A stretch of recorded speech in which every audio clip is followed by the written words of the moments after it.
All right, we've reached the top of the hour, so we'll go ahead and get started with today's webinar. Thank you all for taking the time to join us today. The webinar today is Building the Case for Digital Transformation. We appreciate you joining us. The first thing I'd like to do is take a moment to introduce our speakers. My name is Maya Woldridge, and I'm the business development representative here at Gimmal. Today, I'm joined by our key speakers, Director of Sales Engineering, Dean Meisenheimer, as well as Solutions Architect, John Kuvion. And before we get started, I do have a few housekeeping items to note. If you have any questions throughout the webinar, feel free to submit them in the Q&A section on your screen, and we will answer as many as we have time for at the end of the presentation if possible. There will also be a couple of poll questions that you'll see pop up, so please keep an eye out for those. And as always, if you have any technical difficulties, please let us know so we can assist you. Over the next couple of slides, I'd like to tell you a little bit about Gimmal and how we can help you take control of your information with our suite of solutions. Founded in 2002, Gimmal is a records, information management, and governance software company that helps you balance the value your information provides with the risk it also presents. Whether you are trying to discover information in unstructured data sources, migrate from legacy systems, or comply with policies across multiple repositories, Gimmal can help you achieve your information governance goals. We have a client success team and global network of partners that deliver solutions in conjunction with key partners like Microsoft and SAP. Gimmal's family of software products work together to let you create an efficient digital workplace. Our comprehensive solutions there on the screen include migration, file analysis, electronic and physical records management, and document management for SAP. So with that, we'll go ahead and jump right into our discussion for today's webinar. The technology landscapes are changing with respect to ECM, information governance, and records management. John and Dean, what are some of the key drivers leading organizations to start to move to the cloud and modern technology solutions? Well, thanks, Maya. So it's a few things. This is Dean. Companies are moving to the cloud for a variety of reasons. One is simply cost. Right, it's much cheaper, even with the cost of an annual subscription, when you factor out the cost of upgrades, when you factor out the cost of licenses, when you factor out the cost of hardware support. It's actually, in a lot of cases, cheaper to be in the cloud than it is to be managing an on-prem infrastructure. And companies are looking to minimize their infrastructure cost. The second is security. Right, we've all seen incidents of companies being hacked, of information being removed, or systems being locked down and encrypted. And the cloud companies are experts in security. So that's driving a lot of companies. Whereas 5 years ago, everyone was cloud averse, that the cloud wasn't secure. It's kind of shifted the other direction now.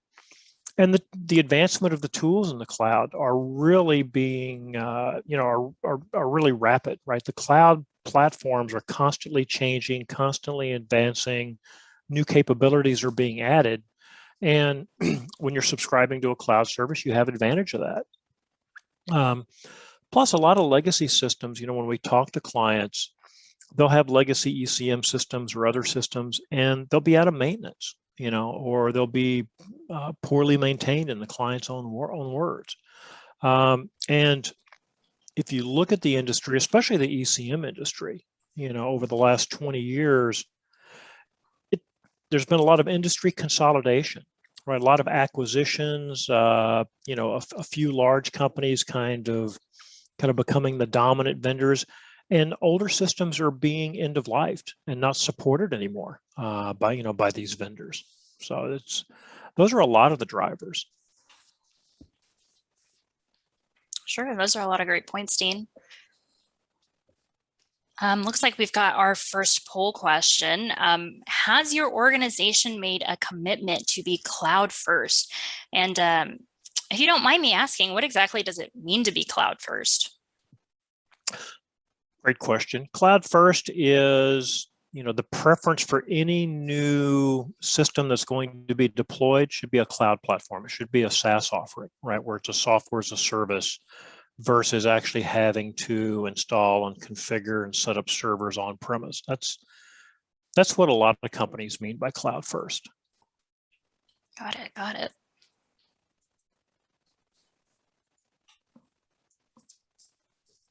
All right.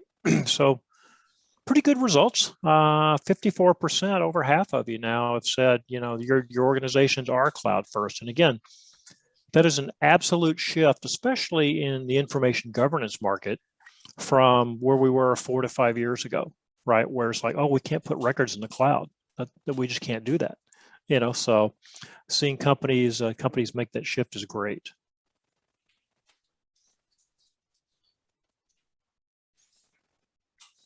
All right. So on a related note, what are some of the key considerations that organizations face when planning for a digital transformation and migration to the cloud or Microsoft 365? And maybe what are some things that get missed in the process? Mara, these are good questions. We get asked these questions often from our customers. The key word in this is planning. What we don't see is enough planning. When you're moving between two platforms, one being an older, potentially very old legacy platform or ECM system, and a newer modern cloud technology stack, you've got to take into consideration the differences between those platforms. A lot of the older technologies have their own proprietary way of handling files and structured information that it stores in a database, and moving from that type of a platform to a cloud platform like SharePoint Online, for example.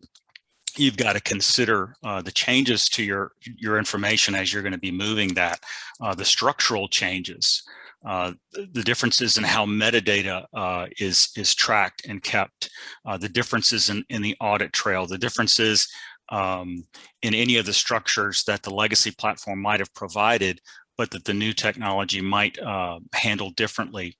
There's also security. Security has a need to be refactored as you move from an older technology into something like Microsoft 365. Not to mention things like your business processes. Do you have critical business processes that are designed to take advantage of your old platform that you're going to have to revisit how you would model that in the cloud? What about integrations? Where you might have line of business applications on-prem that are integrated with your ECM platform. You've got to take that in consideration and plan for how you will carry forth that integration with a cloud technology or Microsoft 365 going forward.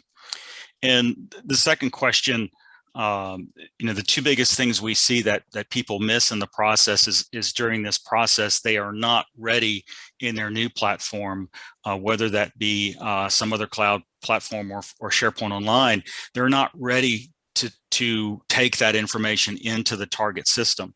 They haven't spent the time in planning the information architecture, the site structure, the library model for holding your unstructured content, your columns and metadata that you're going to need to move the information from the legacy platform into SharePoint. They haven't figured out how they're going to carry forward workflow processes that they may have a need to continue in the target system. And then taking into consideration some of the things that are different between the platforms that I mentioned earlier, things like compound documents. How are you going to map those over? Are you going to use document sets, or are you going to flatten that out and not carry that forward out of maybe an older legacy ECM that supported compound documents? Those are two good examples of things that we see a lot that gets missed in this process. Yeah, the other thing I'd throw in there, John, is sometimes it's simple things too. Like we talk to a lot of engineering organizations or companies that do AEC type work, and they have CAD drawings, Yep. right? And CAD drawings can be complex with lots of references between different files, and they have specialized tools for doing that in these older systems. How does that migrate over, right? How are you going to deal with that once you make a move? Or could be as simple as capture tools. You're scanning documents into your older system. Was your capture system proprietary for that system, or is it a more open system where you can just point a different connector now at Microsoft 365? So there's a lot of just little things like that sometimes. Mm-hmm. Yep. Well, with all of those key considerations, it seems like migrating to the cloud can maybe be a daunting task. What's the best way you would suggest for an organization to just get started? Well, I think, first of all is just take a step back and do some analysis. Understand the volume and the scope of what you're going to be migrating. How much content do you have in your old system, right? Do you have terabytes? Do you have tens of terabytes? How many versions simple question, how many versions of documents do you have? How far back do those versions stretch? How many of the versions are you going to migrate? All of them? Just versions in the last 12 months? You can start to look at some of those things, and that can really limit how much you wind up having to migrate. And then you just start to do some analytics. Some of the things John talked about. Subsystems organize information differently, right? Do you have workspaces in the old system? How do you migrate? How do you map that to your new system? Do you have compound documents? How do you map those over? What are you going to do with those? And by doing analytics, you can figure out what you've got. You can do an inventory. And I think a key thing is then you can figure out what's high value content and what's low value content. What's content that really is driving your business, your users are using day in and day out, it's helping you, move the business forward. That's the high value content. Low value content might be things like logs, certificates, reports that you have to keep for regulatory purposes or other reasons for an extended period of time under retention, but it doesn't necessarily need to be in high high dollar storage in an ECM system. Could simply be moved over to a file system and left there simply because it needs to live out its retention in case anybody ever asks about it. So figuring that out and then planning the amount of time. If you've got a terabyte of content or 5 terabytes or 10 terabytes of content, it's not something you just copy over the weekend and you're done. It can take multiple weekends of jobs running to do a migration because you can't necessarily disrupt the business during the week, right? So you got to start to plan on how are we going to do this? How much time is it going to take, to move all this content over? Sure. A quick question from the chat was, what exactly is a compound document? Great question. John, you want to answer that one or? Yeah, sure. A compound document would be like a collection of documents that make up a full set or like a binder, and you can manage those individual documents separately and have different people authoring those, but they come together as a collection in one structure, and you might have each of those individual documents bound to a certain version of the binder, for example, at a different version. So version 1 of the one document and version 2 of another. But those documents are all kind of managed together as a collection or a set. Thanks, John. So tools, how important are the tools that need to be used for a migration? Doesn't Microsoft provide some tools for this? That's a good question, Maya. The first thing I'll say is before I answer that question is it's not all about the tools. And I think we'll talk a little bit about this later, but yes, there's a variety of tools available. Microsoft has tools available. Gimmal has tools available. There's many vendors that present tools to help with moving information around between different platforms. But what is key about this is, are the tools good enough? Do they provide you what you need for your particular migration? One tool may be really good at one thing and another might be good at something completely different. So you have to kind of look at the capabilities of the tools. Are you able to move your data from your source repository, whether that be an older Documentum platform or a OpenText content server or live link, to SharePoint online? Can you map metadata? Can you map users, because your user databases are going to be different? What about audit trails? What about workflow? What about underlying data that might be used underneath line of business systems like SAP archives? A lot of times customers ask us, can you help us move this SAP data that we have that's sitting in this old legacy OpenText system over to SharePoint, because SharePoint is our go forward solution. We've got everything else there. What's the best way to do that? So you've got to look at the capabilities that are available for that. You might also have to look at being able to do validation. Certain regulated industries require really, really strict validation and verification processes. Do the tools support that? Do they let you do delta migrations, or is it all done in one fell swoop? And what about migrating things like workflow? You really have to kind of consider a lot when you're looking at the tool sets. Even though the tool set is just one part of the process, it's important to collect to select the right tool. Sure. We did have another question that popped up in chat. We can go ahead and answer. Regarding legacy files, what approach can you suggest to best support paper files that have been scanned or digitized to be uploaded into the cloud-based ECMs? That's a great question. We actually had a conversation with a prospective client a while back that was migrating a bunch of archived SAP documents that had just been scanned in. Well, they'd never been OCR'd, so they weren't searchable. They were basically just pictures wrapped in a PDF file. So one of the things that we looked at was, as part of the migration process, do we do an OCR step in the middle and OCR all these images before they then get moved into Microsoft 365, for storage? And if you've been doing document capture, they probably have metadata that's been captured and it's in the legacy system, and that'll come along with the file just fine. But one of the key things to look at is this an opportunity to now run everything through an OCR engine, so that when you move it into your cloud platform, the full text engine there can actually index it and make everything searchable for you. Great, thanks, Dean.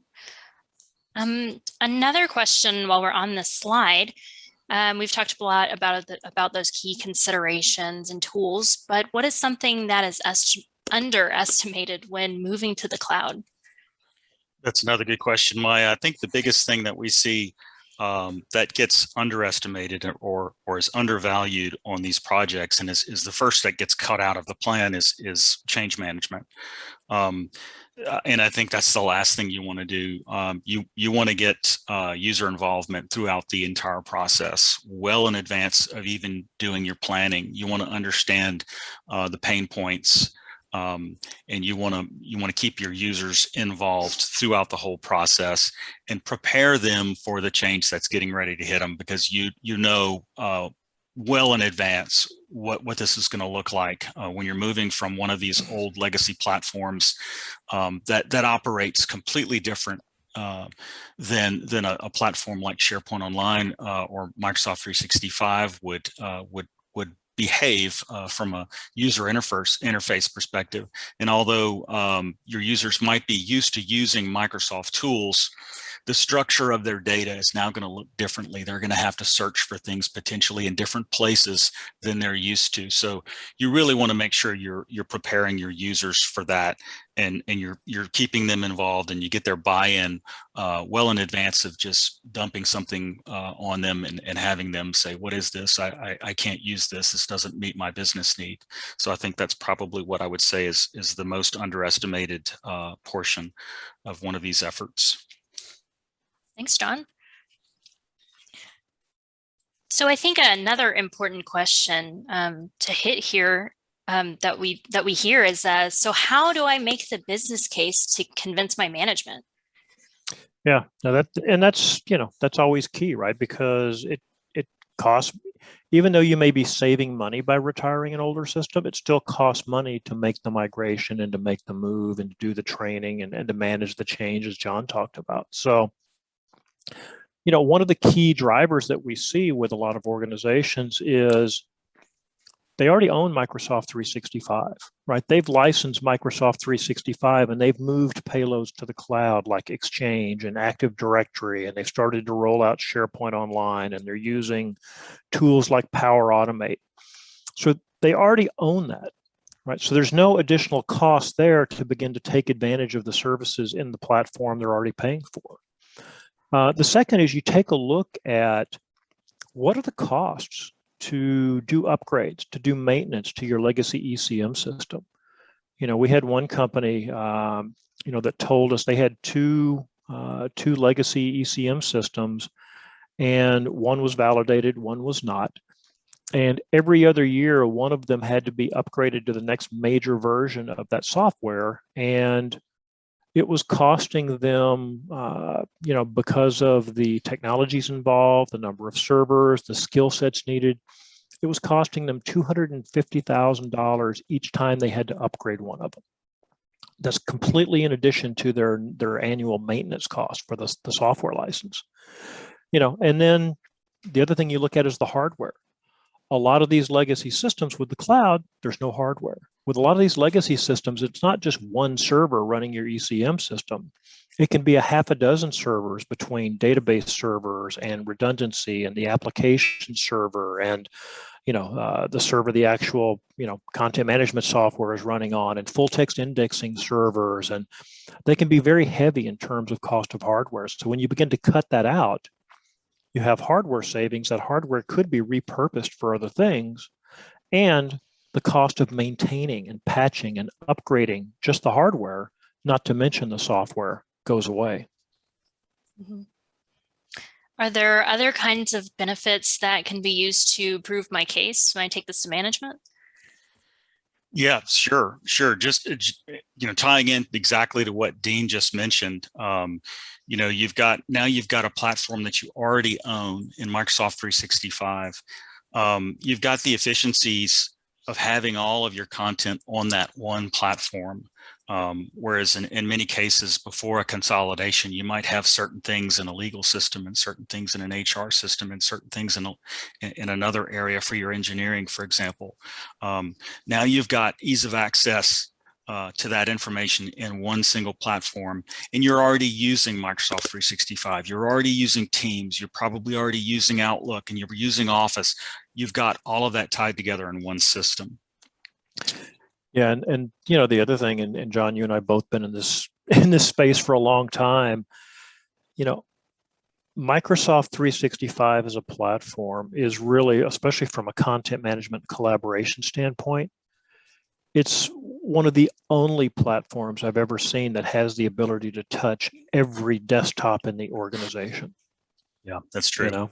Yeah, that is. And we've seen with legacy platforms where they might be kind of deployed departmentally, and even within that department, it's not actually installed on everyone's system. It's used sparingly by a select few people. And now you've got it on everyone's desktop. That's pretty powerful. Not to mention the fact that you've invested in Microsoft 365 and now you have that expertise in house. You're no longer having to bring in people externally, consultants, to do these major upgrades that you had to that you talked about, Dean, a little while ago, to support this dying infrastructure from this legacy system.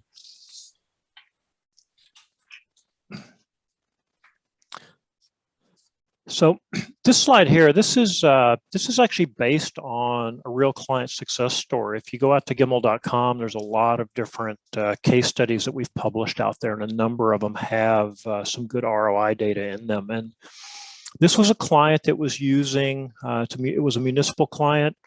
They were using an SAP client, and they were archiving content into a proprietary ECM system, OpenText content server. And the cost was $100,000 a year for maintenance and upgrade costs and things. And one of the problems was, because of the cost of the user licenses, not all of their SAP users actually had access to the content that was archived into content server. Right? So only a subset of the SAP users had access to the content, and that was a problem. And then, the system, again, as we talked about, it had kind of fallen behind, needed to be upgraded to, new versions that were coming out to buy those additional licenses. And this organization was looking at essentially a one-time $500,000 cost to do that upgrade. Not to mention, because of some of the proprietary skill sets needed, they didn't have the skills in-house, so they were having to go externally and get hit with $70K in consulting fees. They came to Gimmal and implemented Gimmal Link for integrating Microsoft 365 with SAP. And in less than a year, they were able to achieve a 70% cost savings in their total cost of ownership. They didn't have to buy any additional licenses for users to get access to that content because of the way Gimmal Link works and how it archives content. Right? They didn't have to buy additional licenses. And they were already a Microsoft shop. So they already had that skill set in-house to be able to support and maintain both SAP, the archiving capabilities, and the content management platform. And we've had other clients around the globe, in industries like agribusiness, energy, oil and gas. Right? We had one company reduce the number of financial systems of record they had from 7 to 1. That's an ROI right there, right? We had another client that migrated 4 terabytes of content from OpenText content server to Microsoft 365, and they were able to achieve that with Gimmal migrated in a 2-month time frame, and that allowed them to cut out having to pay the next year's license and maintenance costs, right? Which basically paid for the project. So there's a lot of great ROI and case study information out there. Okay, so some final thoughts here. We've been talking about a lot of different topics here, and Dean, chime in if you want on any of these. But number one, we really do believe that there's a business case to be made. Given that the landscape is changing, and things are ripe for people to make a move. Now is the time that you can. We feel like there's many good hard and soft drivers and benefits to help you justify this. Plus we believe that Microsoft and the other cloud providers are experts in managing the risk, the security and the infrastructure that you need to really make this move and be comfortable with that. Yeah, how many thousands of denial of service attacks and other hack attempts are they deflecting every day? They're right. Microsoft Box, they're experts at it. That's what they do. Yep. Number two here, planning. We really do believe that it's more than, as I said earlier, it's more than just a technology problem. Planning is key. The technology is going to be a tool you can use to help you solve the problem and to help you get it over the finish line. But really, the success is going to revolve around your planning, the people, the processes, the technology.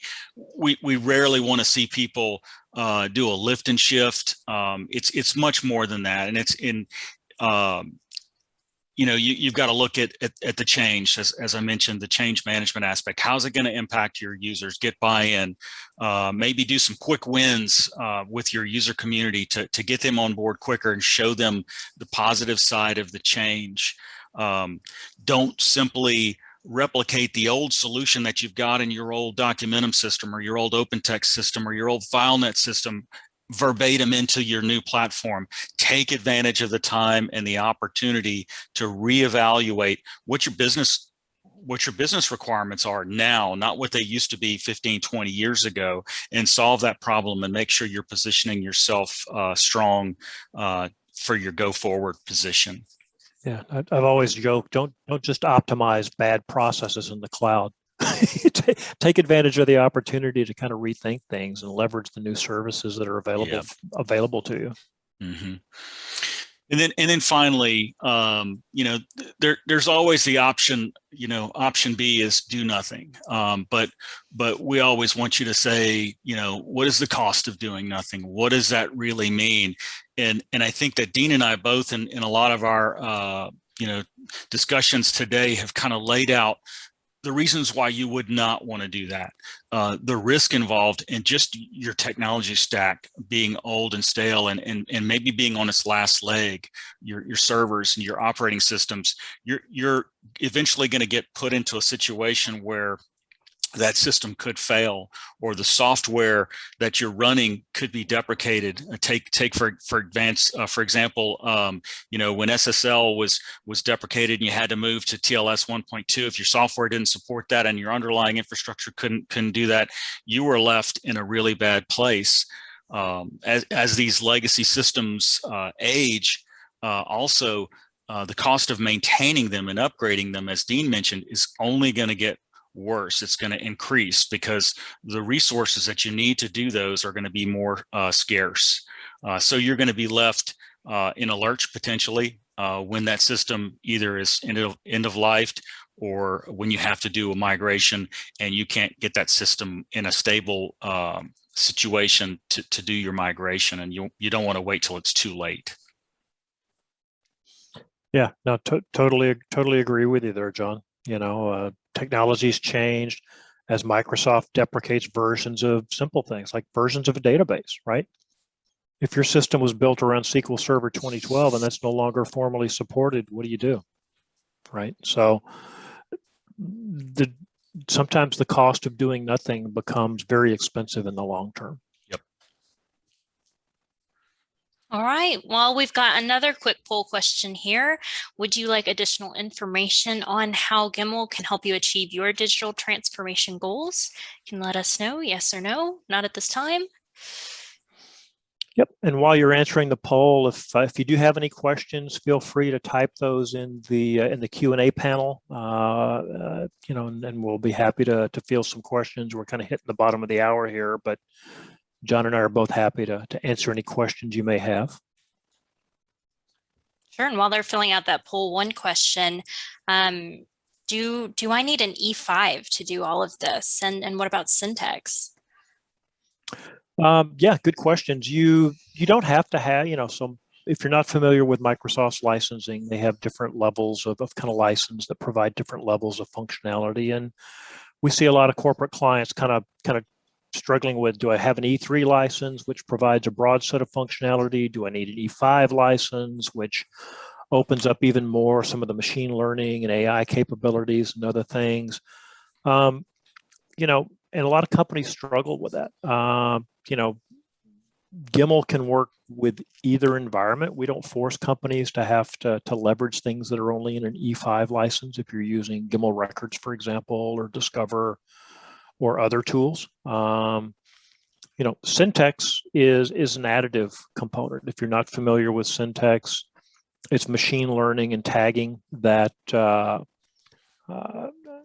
basically can go through, you can build machine learning models, and it can analyze your content based on terms and things it sees in the content, and add additional metadata and properties and labels and things that can be used to help with search, with organization, with record classification, and other capabilities. So that it's not required.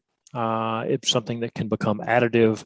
And if you have a lot of old content that you're migrating in that doesn't have any metadata, and you don't always know what it may be because the structure it was stored in wasn't very good, syntax might be something that can give you a quick win, because it's one of the things John and I talked about earlier. Quick wins for your users. If in the old system I could never find anything and I couldn't search for information, and now suddenly I can do a search for anything that has John and Dean in it and get a list of documents back. As a user, that's a quick win. I can find what I need now, and I can find the accurate information that I need. Great. Thanks for that. And thanks, John and Dean, for the discussion today. We covered a lot during the session, but if you have any additional questions, feel free to reference our contact information. You can also send us an email at info@gimmal.com or visit our website. For those interested in a recording of this webinar, we will send that out between 24 to 48 hours from now in the form of a thank you email. And lastly, if you'd like to hear about how your peers are facing the changing records management landscape, be sure to join our webinar next week. It's called Success Story, How Fruit of the Loom Streamlined Records Management. But that's all we've got today. So thank you, everyone. Thanks, everyone. Thank you.